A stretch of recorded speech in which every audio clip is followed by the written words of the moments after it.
Hello friends, good morning. कैसे हैं आप सब? मैं सुषमा कोहाड़ एसके ब्लॉग्स में आप सभी का बहुत बहुत स्वागत है। आशा करती हूँ कि आप सब ठीक ठाक होंगे और हम सब भी बिल्कुल ठीक हैं।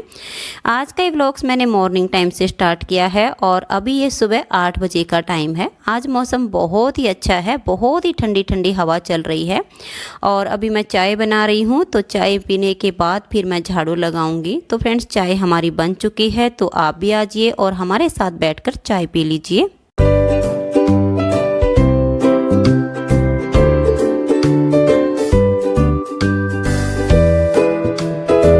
फ्रेंड्स, ये चाय पीने के बाद मैंने झाड़ू लगा दी है, बर्तन साफ़ कर दिए हैं और अब मैं यहाँ पर खाना बनाने की तैयारी कर रही हूँ। और आज मैं घिया का रायता बनाऊंगी, तो रेसिपी आप सबके साथ शेयर करूंगी कि मैं घिया का रायता कैसे बनाती हूँ। तो मैं यहाँ पर घिया को छील रही हूँ और घिया को छील के धो के फिर मैं इसे कद्दूकस करूँगी और कुकर में डालकर मैं 2 सीटी लगवा दूँगी। और फ्रेंड्स, जैसे कि मैंने कल रात को करेले बनाए थे, तो करेले की सब्ज़ी बची हुई है। करेले की सब्ज़ी 2-3 दिन ख़राब नहीं होती है। तो अब करेले की सब्ज़ी और साथ में घिया का रायता तो खाने में बहुत ही अच्छा टेस्ट आ जाएगा। तो मैं यहाँ पर ये सब काम करने के बाद जब तक घिया में 2 सीटी आएंगी तब तक मैं आटा लगा दूँगी और जो मेरे एक्स्ट्रा ऊपर के काम है वो सब मैं कर लूँगी और फिर रायता बनाऊँगी।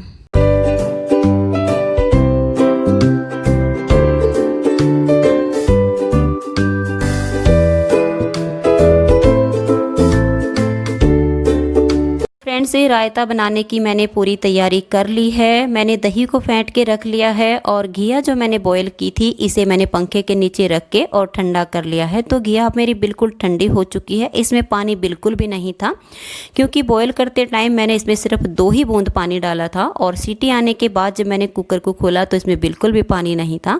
और अब ये बिल्कुल ठंडी हो चुकी है, तो मैंने इसे निकाल कर एक कटोरे में डाल लिया है। 4 कलियाँ मैंने लहसुन की ली थी, तो इसका मैंने बिल्कुल बारीक सा पेस्ट बना लिया है। तो दही में मैं इस लहसुन के पेस्ट को डाल दूंगी। जो घिया मेरी है इसे भी मैं इसमें डाल दूंगी। जीरा मैंने पहले से ही भून के रख लिया था, तो इसे मैं अब हाथों से दरदरा करके और दही में डाल दूंगी। हरी मिर्च का भी मैंने पेस्ट बनाया हुआ है, तो इसे भी मैं इसी में डाल दूंगी। और काली मिर्च का मैंने पाउडर बनाया हुआ है, तो काली मिर्च मैं इसमें डाल दूंगी। नमक स्वाद के अनुसार इसमें डालना है, आप इसमें काला नमक भी डाल सकती हैं। सारी चीज़ों को मिक्स करके और हमारा रायता बनके तैयार हो चुका है। और अब रायता बनाने के बाद मैं रोटियां बनाऊंगी। तो चलिए मैं फटाफट खाना तैयार कर लेती हूँ।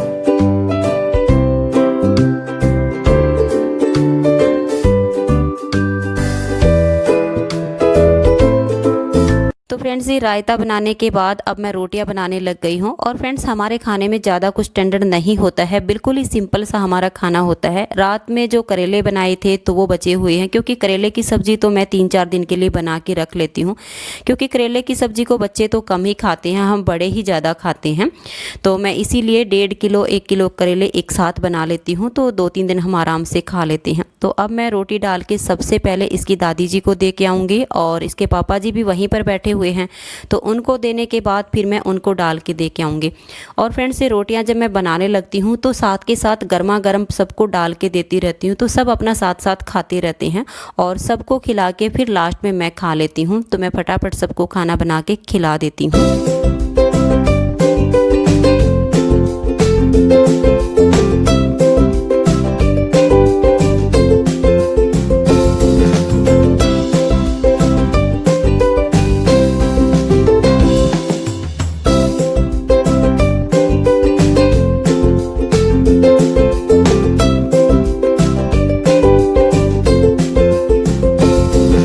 से मैंने सबको खाना बना के खिला दिया है, बर्तन साफ़ कर दिए हैं, किचन साफ़ कर दिया है और अब मैं यहाँ पर पोछा लगा रही हूँ। और वैसे फ्रेंड्स, कभी कभी होता है कि मैं खाना बनाने से पहले पोछा लगाती हूँ, लेकिन ज़्यादातर मेरा क्या होता है कि मैं खाना बनाने के बाद ही पोछा लगाना पसंद करती हूँ। इससे क्या होता है कि खाना बनाते टाइम अगर वहाँ पर कुछ बिखरता है तो बाद में जब मैं पोछा लगाती हूँ तो अच्छे से क्लीन हो जाता है। और खाना खा के पोछा लगाती हूँ तो मेरा खाना भी जल्दी से हजम हो जाता है। और अब पोछा लगाने के बाद फिर मैं नहा लूँगी।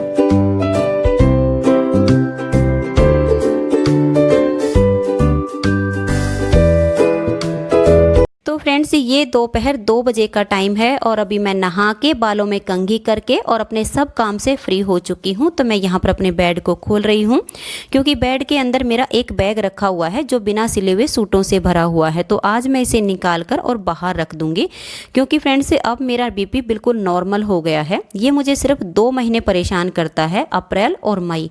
जून के फर्स्ट वीक में ऑटोमेटिक ठीक हो जाता है और उसके बाद फिर मुझे कोई प्रॉब्लम नहीं होती है। तो आज मैं इस बैग को निकाल के बाहर रख दूंगी और जैसे ही मुझे टाइम मिलेगा तो मैं अपने सूट सिलना शुरू कर दूंगी। और वैसे भी फ्रेंड्स इस मकान में कोई भी अलमारी नहीं बनी हुई है, तो जो भी मेरे फालतू के सामान होते हैं उन्हें या तो मैं बेड के अंदर रखती हूँ या फिर मेरी जो गोदरेज की अलमारी है उसके अंदर रखती हूँ। तो ये बैग मैंने इसी के अंदर रखा हुआ था, आज इसे निकाल कर बाहर रख दूंगी। और मेरे कुछ सब्सक्राइबर के काफ़ी टाइम से कमेंट्स आ रहे हैं कि 1-2 वीडियो स्टिचिंग की आप ज़रूर डालिए। तो फ्रेंड्स वैसे मैं इतनी बड़ी टेलर तो नहीं हूँ कि मैं आपको स्टिचिंग सिखा सकूं, लेकिन फिर भी मैं कोशिश करूंगी कि मैं आप सबके लिए 1-2 वीडियो स्टिचिंग की बनाकर ज़रूर अपलोड करूंगी।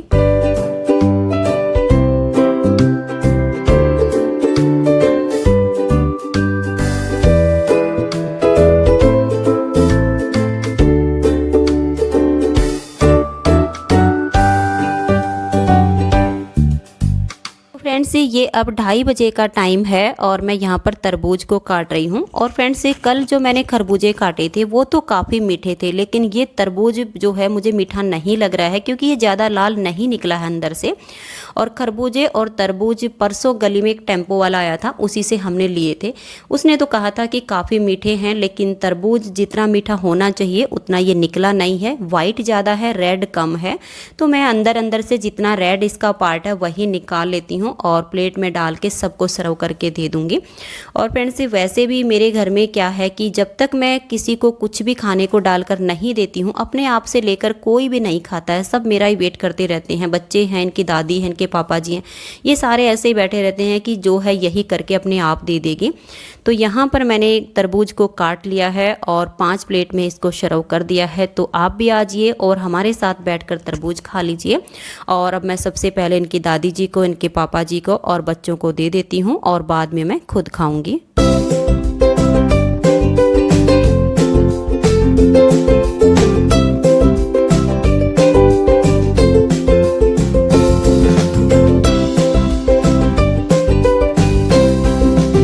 फ्रेंड्स अब 3 बज चुके हैं, मैंने सबको तरबूज काट के खिला दिया है और जो प्लेटें झूठी हुई थी वो भी मैंने साफ़ करके रख दी हैं। और अब मैं नीटिंग करने के लिए बैठ गई हूँ और अब मैं 5-5:15 बजे तक नीटिंग का काम करूँगी क्योंकि फ्रेंड्स नहीं तो मेरा कोई भी प्रोजेक्ट कंप्लीट नहीं हो पाएगा।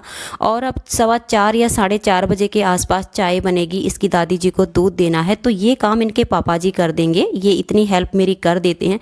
कभी कभी होता है जब मैं फ्री होती हूँ तो शाम की चाय मैं बना लेती हूँ, नहीं तो ज़्यादातर इनके पापा जी ही बनाते हैं। और अभी नीटिंग करके जब मैं काम से फ्री हो जाऊंगी तब आप सबके साथ बैठकर थोड़ी सी देर में बात करूंगी।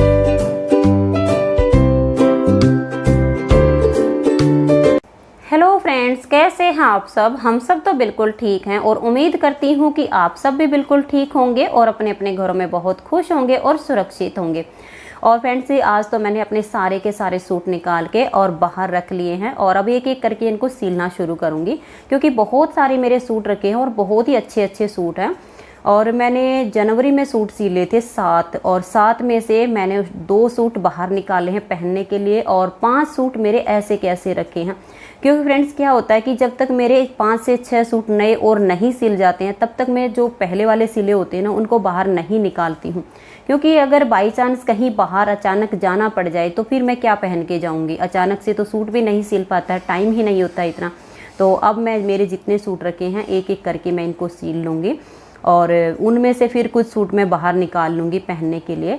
और जो मैंने आज बैग निकाला है उसमें से मैंने ये वाला सूट पहले सिलने के लिए निकाला है। देखिएगा, ये तो इसकी सलवार है, प्रिंटेड प्योर कॉटन की सलवार है और ये सूट ऐसा है कि इस टाइम जो गर्मी है इसमें पहनने लायक सूट है। तो सबसे पहले मैं इसी को सिलूँगी और सिल के मैं इसे पहनना स्टार्ट कर दूँगी।